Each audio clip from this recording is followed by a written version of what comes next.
actually works. Well, that would be ideal. Wait, ooh, wrong.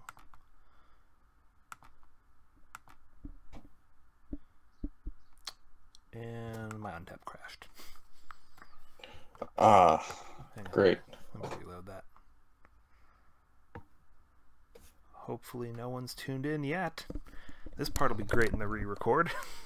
All right, guys, good morning. We've got a great match for you today. It's going to be our finals match from the UOL as soon as the page loads here. Here, why don't I pull up the deck list so we can start with that. Page unresponsive. Yeah, let's just reload that maybe. All right. I think Summonus is in the match. I cannot find the game now. Where are these deck lists?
All right. I don't know why nothing's loading here. Sorry.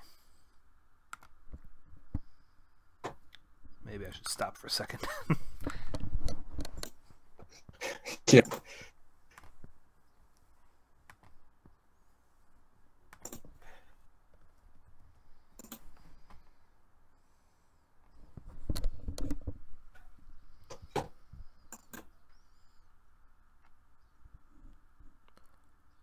All right, starting to load here. Would you have someone check and make sure that the stream is actually live and that they can hear both of us? The stream is definitely live. I'm not sure how the audio is working though.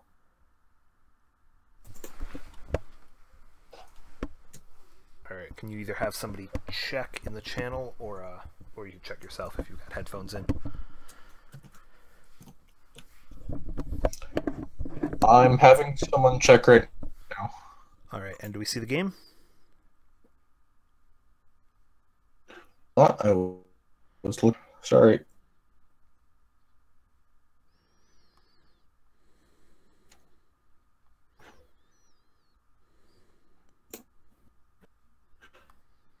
Here we go. I'm being told that everything is good with the audio. All right, that's good to hear. No idea why it didn't work last time. All right, I'm trying to spectate this game. That is not the right game.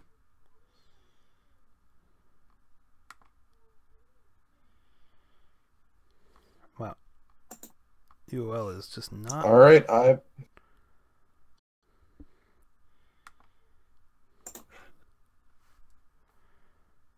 Sorry guys, just some technical problems. Untap loading quite slow today. And I do not know why.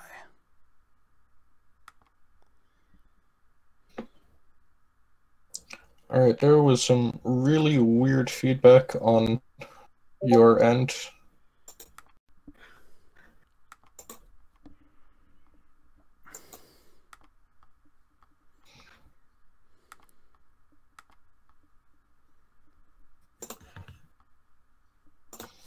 All right, now it's telling me that there are 0 games on Untap. Okay. Well, I'll try and keep you and the stream updated until we can get there. All right, so we'll get you visual here in just a second. Okay, so both players have drawn their starting hands. I only have C squareds revealed to me at the moment. All right, we will request the other hands here in a second here. So what we're seeing here is we're going to see a match between the black Eldrazi deck, kind of a black control deck focusing on just mono black and colorless creatures, and then we've got an Abzan aggro deck. So this Abzan aggro list is a pretty common one. It's one that quite a number of people from this team blue-black, which is a testing team, got together and put out for this tournament. You know, nothing too standard. The only real weird things going on is that it has a bit of a transformational sideboard, becomes a lot more slow, grindy, the kind of things that might be decent in a long match like this is expected to be. All right, so it looks like we've got some mulligans here. Yes, C squared is starting off with a mult of 5. Yeah, so that's not a great place to start. What I see in his hand here, as I see... do you have both hands available now? I just got into the game. All right. So also, if our overlay here is wrong, we are actually in the finals, not the semifinals here. I'm not the quarterfinals either. Oh, it's a quarterfinals. Okay. Well, let me see here. Sure. All right, so squared mulligan to 5. However, he does have 2 colored lands and on 2,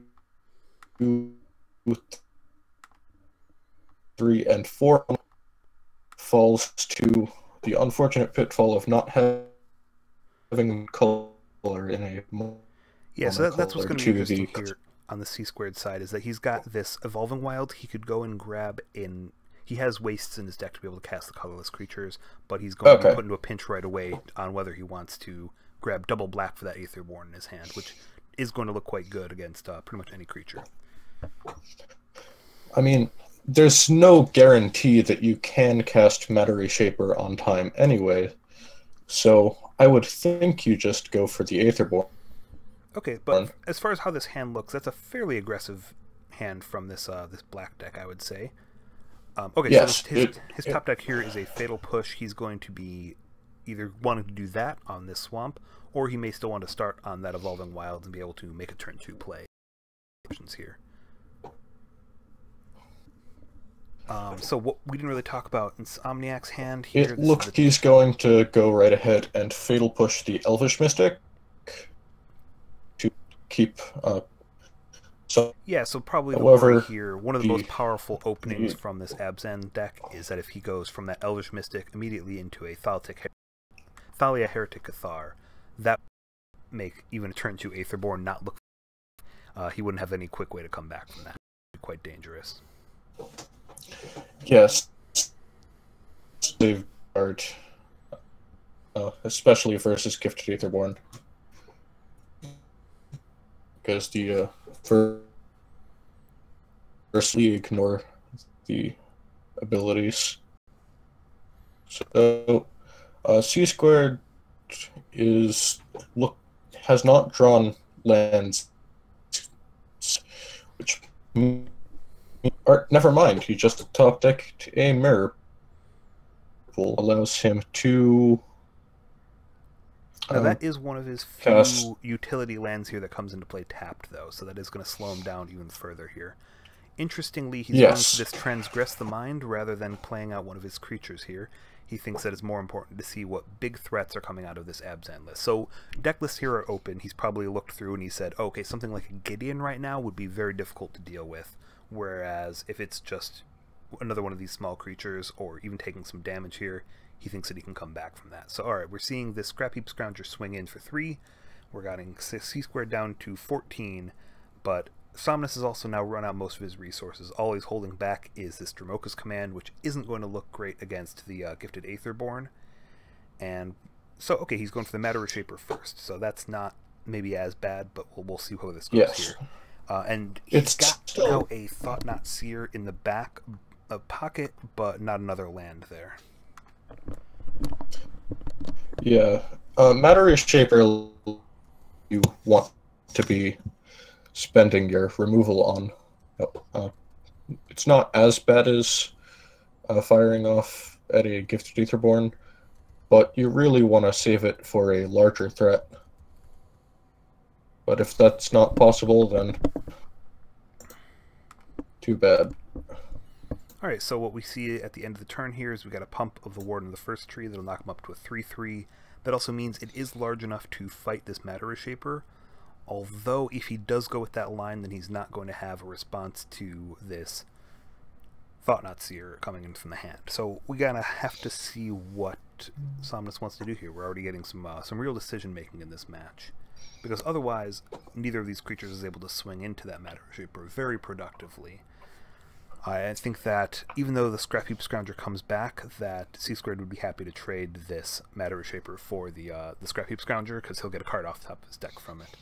It's never really one for one. With Warden as a 3/3, Dromoka's command can pump it, and then Warden of the first tree can fight Matter Shaper very effectively. Yeah, that's what I was saying. That's definitely a line, and I think it's a bit of a trap, because then we're going to see this Thought-Knot Seer come down, maybe in the next turn, and he'll be out of resources to deal with it. So, okay, this line gets the most damage through. It's probably the most aggressive line, and it is worth mentioning that the Thought-Knot Seer now doesn't have anything it can take, with Somnus' last card being a land in hand. Alright, so we'll see the Reshaper. We're going to get a trigger off of it, which is just going to hit a land. And which is there is the fourth land for the Thought-Knot end, though. So there is now a Life Seer in hand and a Thought-Knot Seer.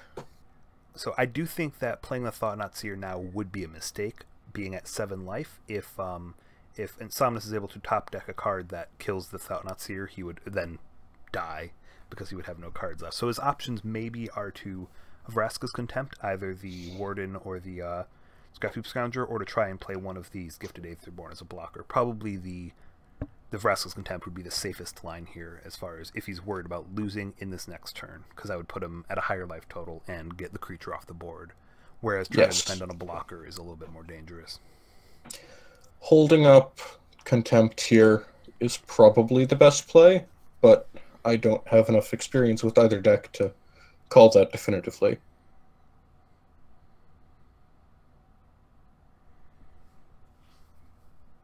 So I bet he's taking a second here. He's going to think about that line. But this has already been a pretty aggressive game. I think we were worried about these being some slow matches here. But, ooh, okay, so he does go for the Thought-Knot Seer. He figures he can get the card out of the hand right now. His biggest worry would have been Fetch and Fatal Push, but I guess he decided that line's worth it. I'd rather have the creature on the board.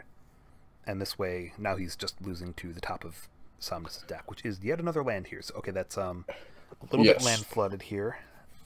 We're going to have to see what Somnus wants to do. So I think that an attack... So what attacks are available here? Okay, so he is swinging with both. I was going to say that's definitely an option. If the Thought-Knot Seer tries to trade with the Warden of the first tree, that's going to be an advantage for Somnus, because he'll get a card off of that, as well as some extra damage. If he just blocks the Scrap Heap Scrounger, we're getting this 4 damage in, which puts him in Siege Rhino territory, and he's also able to return the Scrap Heap Scrounger at the end of turn, thanks to that Elvish Mystic, which is still sitting in his graveyard. The Scrap Heap Scrounger's ability. So damage comes through, Scrap Heap Scrounger goes to the yard, and I expect we'll probably just see a pass here. Yep, I'm passing a turn.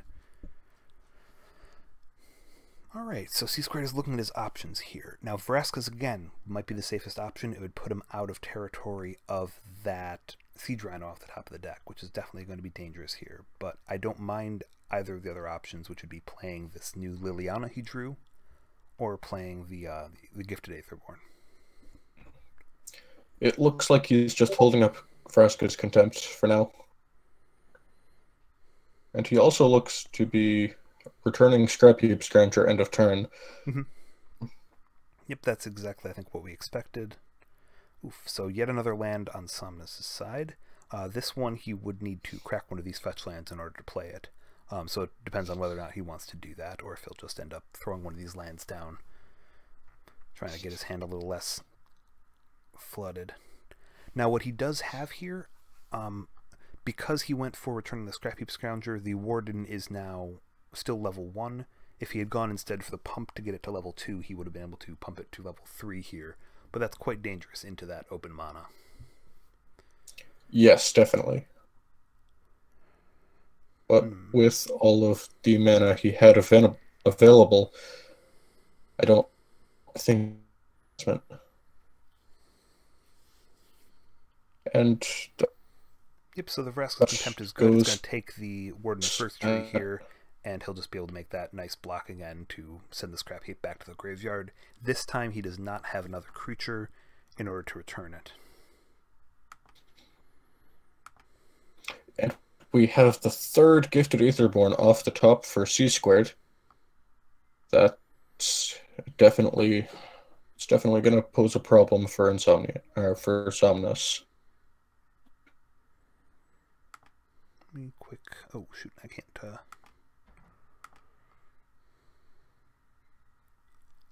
And he goes for the Liliana. He's also making the swing here, which I guess is interesting. It means that he's not worried about a haste creature, which makes sense out of the other deck. Alright, so we finally get a little bit of action from Somnus' side. He's got this Anafenza foremost. Now, it looks okay on this current board, although any of these Gifted Aetherborns, especially alongside Liliana, is going to really shut that down. Absolutely.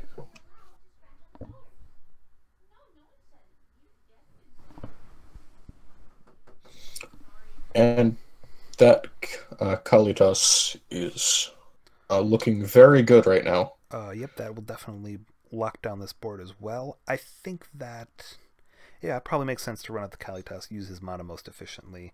It's unfortunate that he hasn't been able to run out these Gifted Aetherborns yet, because they are also very good blockers on the ground here. But alright, so we've still got Somnus at 16 versus C-Squared at 5, so he's out of the range of anything coming off the top of Somnus' deck, really.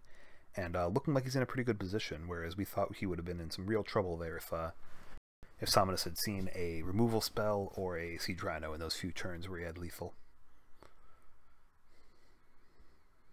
Yeah.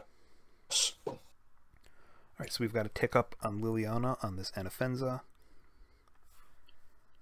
And he's going to swing again with the Thought-Knots here, so he's actually willing to take...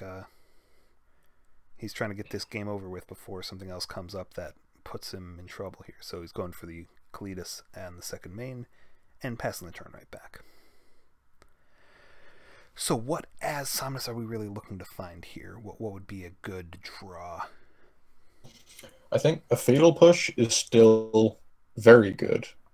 And a Dromoka's Command is another option. So Dromoka's Command right this second isn't amazing because he's currently a 2/3 on this Anafenza.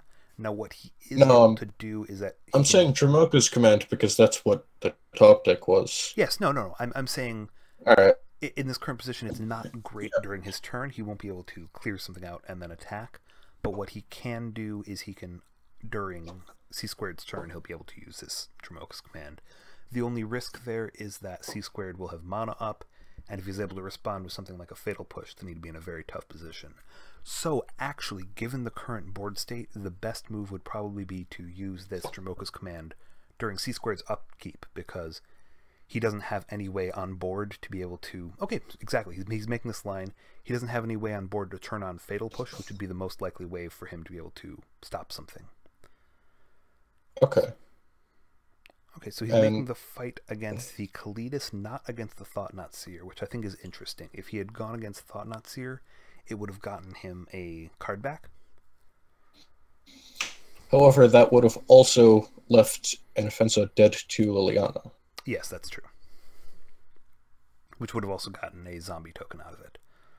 Alright, so the top deck for C-Squared is an Evolving Wilds, which isn't great, but doesn't hurt him at all. He's going to be able to get a an Aether board down this turn, and he's really starting to build this Liliana, already up to 6 tokens here. And the fight with Kalidas also left him at 8 health, which is putting at an even healthier life total. Yeah, and starting next turn, you will have 4 black mana, which means that he's able to cast 2 of his Gifted Aetherborns in a single turn. Mm-hmm. Which I can't imagine being anything less than brutal. Alright, so let's see what Somnus can still draw here. Ooh, it is yet another Oh, land. that is a problem for Somnus. Yeah, so that's a bit of a problem with this deck here. He doesn't have a lot of mana sinks. He had that Warden of the First Tree earlier, but that isn't the safest of mana sinks. And then there's not much else to do when you're in this position and you've got all this mana and nothing to do with it. So yes, I don't think he wants to attack. No.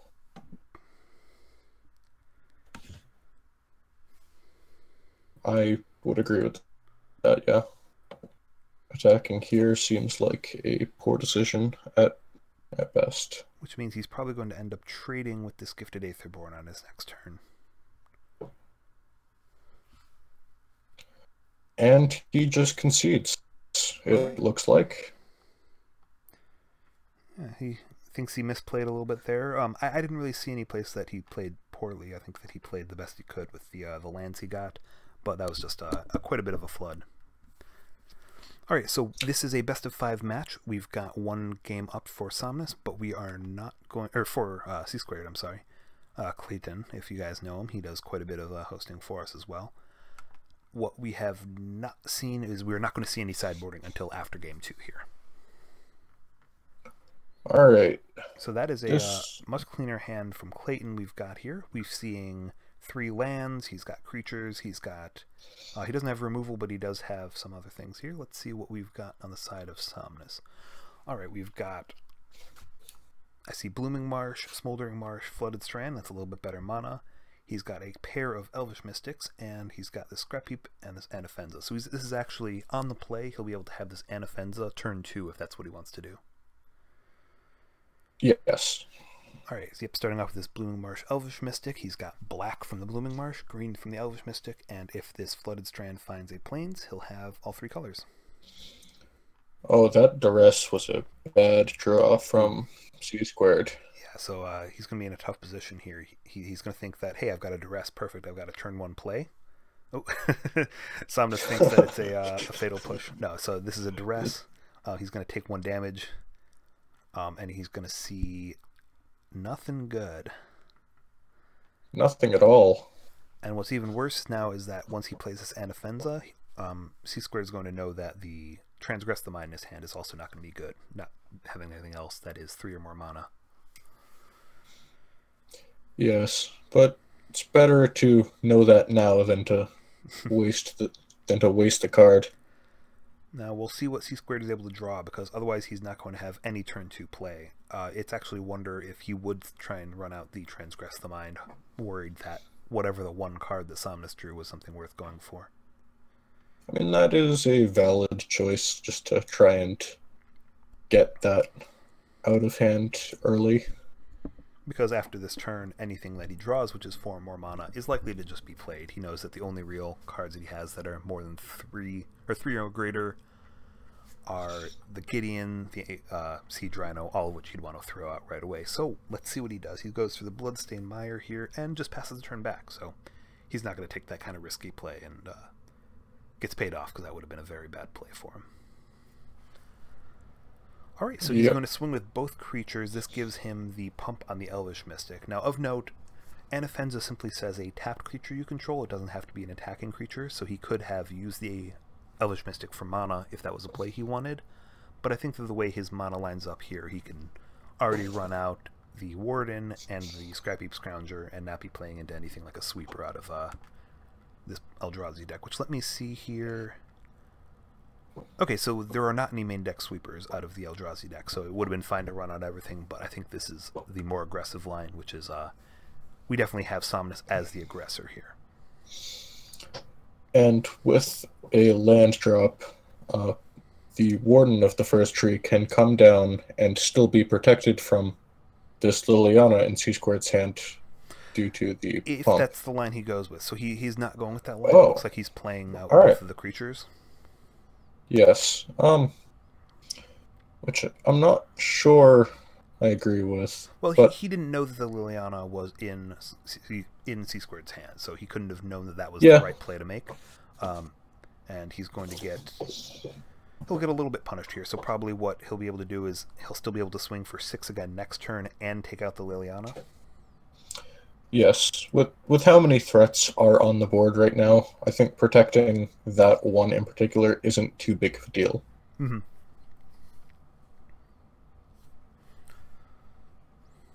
Alright, so like we said, the Liliana, he is drawing some lands here, so he's going to be able to keep making his plays, but it's going to be a tough position. He really needs something like a Fatal Push next turn, and even that isn't going to be perfect because of the, he won't have a good way to turn it on.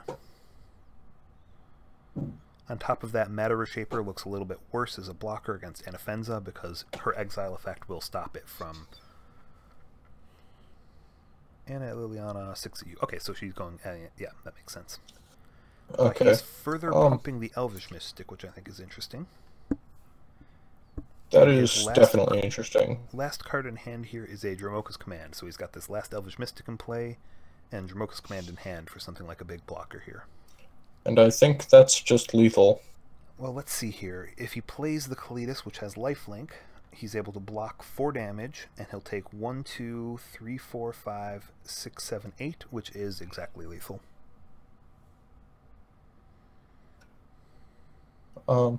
Yes. And that's without the Dromoka's Command coming into play. Yeah, the Dromoka's Command just blows his board state right up. So I'm sure that C Squared here is thinking, do I have any other lines? Would Liliana stop me from taking some damage if he holds up Fatal Push?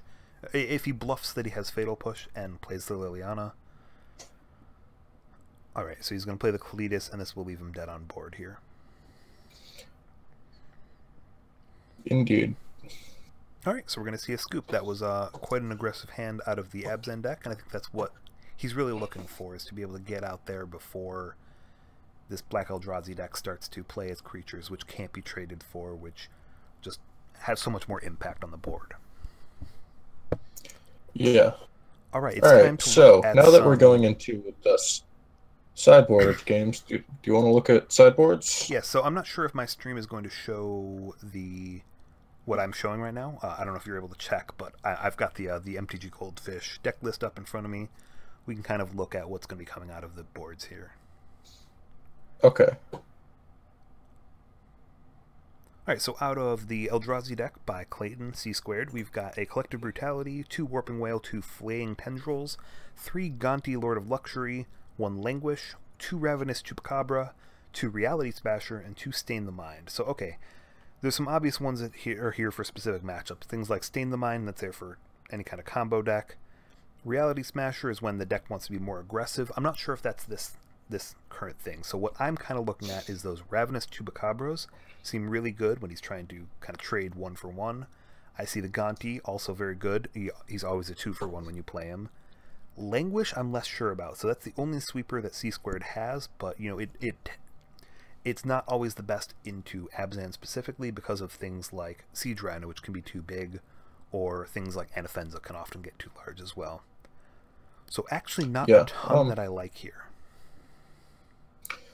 The Smasher has a very specifically against Siege Rhino, but I'm still not sure if you want to bring that in. It mostly just depends on what you want to cut, I would think. Yeah, so let's take a look at some things that he wants to cut. The Duresses and Transgress the Mind, I think they're okay, and I think that they'll get better after board. So that's kind of the tough question here. With these Abzan decks, I mean, we'll take a look at it in a second, but really what it tends to do is that after board, it gets a lot bigger. It brings in its own discard spells.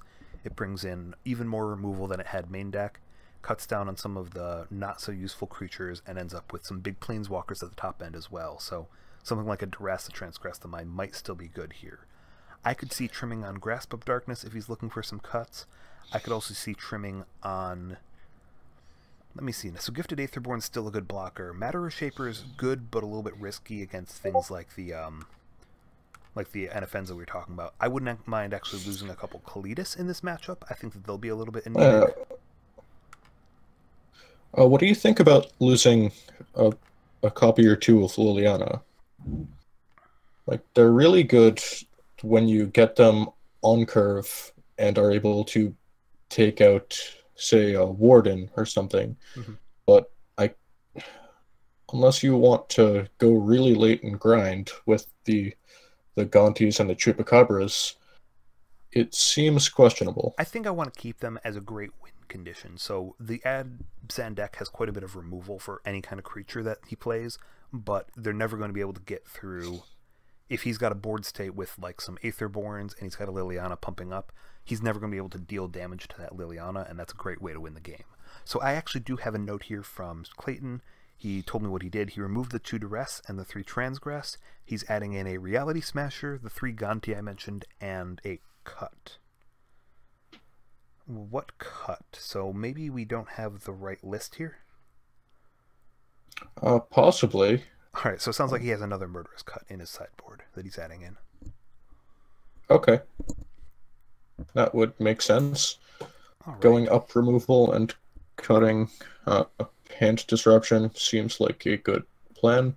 Alright, so we are going to talk more about what the Abzan deck probably sideboarded here, but we actually have this game already starting. We've already got a Scrap Heap Scrounger coming out from the Abzan side, and on Clayton's side we've got a turn 3 Liliana on the play, which is going to look decent. It's going to take a while, a couple more creatures for Samus to be able to lock these down. Alright, so we've got a Transgress the Mind coming out of the Abzan deck. That's what I said, is that this deck is going to bring in some of this card hate. So we see some of these big cards. We've got the Gaunty, we've got the Reality Smasher, a Matter Shaper, and a Fatal Push. Okay, it's a good hand. It's a good hand. There's nothing that this Transgress really takes apart here. I think that without a good way to stop it, he might want to get rid of this Matter Shaper, but the Gaunty with its Death Touch is going to look pretty good when it comes down either way. Yes. Trading with Siege Rhino is a very good thing. Alright, so he is going with the Gaunty. I guess he's kind of just hoping that Clayton doesn't draw the lands and he needs to get that Reality Smasher down. Alright, so I'm going to take another look here real quick at what the Abzan deck has in its sideboard. It's got an Authority of the Councils, that's probably there for Cat combo. He's got these Duresses, which looks like he's brought in. He's got another Fatal Push, the 4th copy.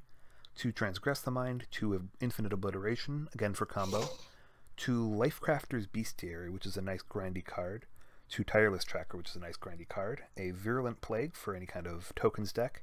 And 2 of these Ajani Unyielding, and that's what I was saying, that this big Planeswalker is a great top end for the deck in grindy matchups like this. Yeah, the Bestiaries, the Trackers, and the Ajanis are all seem like they're very good to bring in here. However, I would be concerned about making the deck too slow. Mm-hmm. Alright, so we get a fetch, a Fatal Push on this Matter Shaper, which is going to pull something for C-squared. Ooh, it's going to be a Thought-Knot Seer to his hand, which is going to be some trouble. Now, if Somnus is thinking here, he does have this Elvish Mystic he could play, but he also knows that this Thought-Knot Seer could be coming down next turn. If he thinks about it, I guess it would be risky to try and hold up Dromoka's Command Mana, because if Clayton's smart, he's going to hold up Liliana, or use Liliana before he plays this Thought-Knot Seer. And I'm sorry once again that we cut off that conversation. We will jump back into what this Abzan deck probably sideboarded. Alright, so that's an Endless Sands off the top. That's an untapped colorless source, and that also means he has 5 mana available for Reality Smasher. And that looks like the play. Mm-hmm. So, just getting in for 5 right away. That's kind of what Smasher does best. Yep, so There wasn't any great play that Somnus really could have done differently there. Playing the Elvish Mystic would have been foolish. He would have just lost it to Liliana. Ooh, but he is playing it out now, which is very strange. Yeah. So I guess what he's thinking is that he can Dromoka's Command, put a counter on the Elvish Mystic in response to Liliana. He just wants to be able to get that Siege Rhino down so that he can Dromoka's Command with the Siege Rhino, which is not going to be a very fun play, but it might be his only option here, especially now that we've got this Thought-Knot Seer coming down and we have the the Fatal Push still in his hand with a fetch available to use it. This one's looking pretty bleak for the Abzan deck. Yes. Now this is good here. He didn't Liliana in response, or he didn't Liliana before he did this play, so we're going to be able to fight with the Scrap Heap Scrounger, trade it for Thought-Knot Seer. But that Fatal Push is going to answer that plan. Alright, that is not the ideal use of that Fatal Push, but still absolutely valid. Yeah, so this will take one of these last cards in his hand. I'm guessing probably the Siege Rhino. So he actually wins for the Thalia. Oh, alright, that is interesting. And he's going to be able to Liliana, take care of the Elvish Mystic. You know, we've got board state, we've got lands, everything's looking much better for the Eldrazi side here. And lethal on board. Yep, he draws a tap land, that's not going to do anything, and it's going to be the game. Alright, that was brisk. Alright, so that was the rare aggressive draw from this Eldrazi deck. I guess we can see why he knew that bringing in those Reality Smashers will look pretty good here. Now let me take one more look at what the Anafens, or what the Abzan deck might want to take out in this matchup. I think that he probably wants to get rid of some of the less impactful creatures, which I would say might be the Elvish Mystics if he's thinking about it. It could be a couple Warden, kind of just trimming on those cards that won't affect the board as much. I could also see taking out some Smuggler's Copter. I'm not sure if he does that in this specific matchup, but it is an option. Probably... It's hard to say if he'd do in this matchup. All of the removal from the black side means that Smuggler's Copter doesn't look great. You can get in a position where you don't have enough creatures to be activating it, but at the same time, there is no flying from this Eldrazi side, so it would have been a strong card there. Yeah, it just gets in for free every time, just in combat, assuming it gets there. Now, I liked what you were saying. If I were this Eldrazi deck, I might be considering taking out a Liliana or two when I'm on the draw here. I could have seen the Languish on the draw being a little bit safer. Maybe the Collective Brutality on the draw, but it doesn't look like there have been any changes between these two decks. We've got a Mull 2/6 from Somnus' side and a Keep on 7 from C-Squared. Alright, 7 cards, but only 2 spells in C-Squared's hand. He's got this Life Crafter's Bestiary, which he did bring in here, and that'll be okay, but only if he can draw some creatures to really fuel it out. Both hands are looking very land-heavy. And it's hard to say who that favors. You would think it would probably be the slower deck, the Eldrazi deck, but we do know that this Abzan deck can grind if it gets to that stage of the game. Yes. Now, this is not a version that has any artifact removal. I have seen Clayton C-Squared here play a version that runs Kolaghan's Command, splashing red off of those fetch lands, and that version would be better positioned to take care of this Life Crafter's Bestiary, but we're just going to get this Fatal Push on the Gifted Aetherborn, and another land draw. So he's only drawn lands here on Somnus' side. This Bestiary is going to help a little bit. He'll be able to scry only see creatures, hopefully. And the 4 different utility lands in C-Squared in so let's take Clayton's hands right now are going to be a massive help here, or in this kind of situation. If you guys haven't seen this deck, that's really the reason why he runs this specific Black Eldrazi deck, is he wants to be running as many of these utility lands as he can. So this Mirror Pool, he can copy a removal spell with it, or copy something like a Thought-Knot Seer as a frequent play. He's got this Blighted Fen, which is going to turn into removal later, and he's got this Arch of Orzhaka, which is a new one, and late in the game, it's just going to keep drawing him cards, so going to look quite good there. So, oof. So, Somnus Scried, he must have moved a land to the bottom and then seen yet another land. So, that's 5 lands in a row on top of his deck here. Not looking great, especially as this Kalitas comes out. That is absolutely a feel-bad play. Like, if he does find a way to answer the board here, the only thing that is left in C-Squared's hand is this Grasp, so he'll be in a little bit better position. An Inoffensive off the top for Somnus is very promising. However, I would have preferred, I would have liked to see a Siege Rhino more, I think, if I were Somnus, because it would survive the Grasp of Darkness. But he is going to be able to play the Inoffensive and immediately draw another card, which is yet another land here. Oh God. This isn't what you want to see.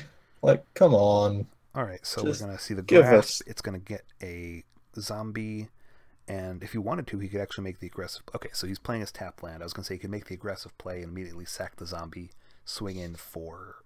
What would that be? 8? Yeah, I think so. So instead he'll just swing in for 6, gain the 3 life back, and be in a decent position here.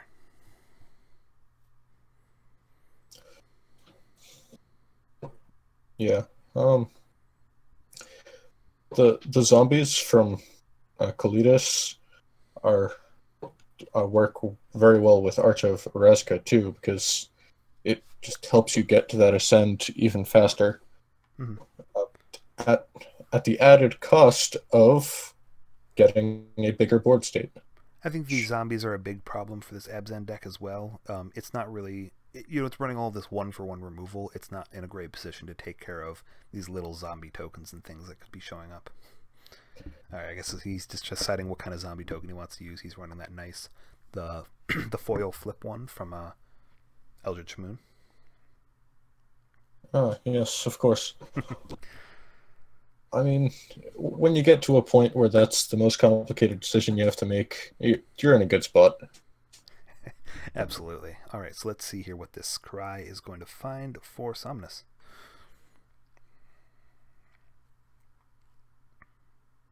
All right, he's scrying to the bottom and draws a creature. All right. Not one that can block, though, so that's going to be a little bit of trouble, but he'll get a redraw off of the Bestiary, which is another land. Oh my God. This is not pretty. Is that lethal on board? That's 1, 2, 3, 4, 5, 6, 7, 8. Regardless, I don't see really a way to come back. Yeah. All right. Well, that was unfortunate to watch.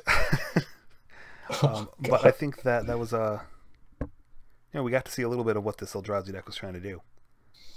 Yeah. It definitely looks like an exceptionally powerful deck, which I guess is why it would get this far. All right, so guys, if you want to watch more Frontier coverage, or if you want to join in on some yourself, next week there's going to be a Frontier Open happening on this. It's a Frontier opening happening on Untap.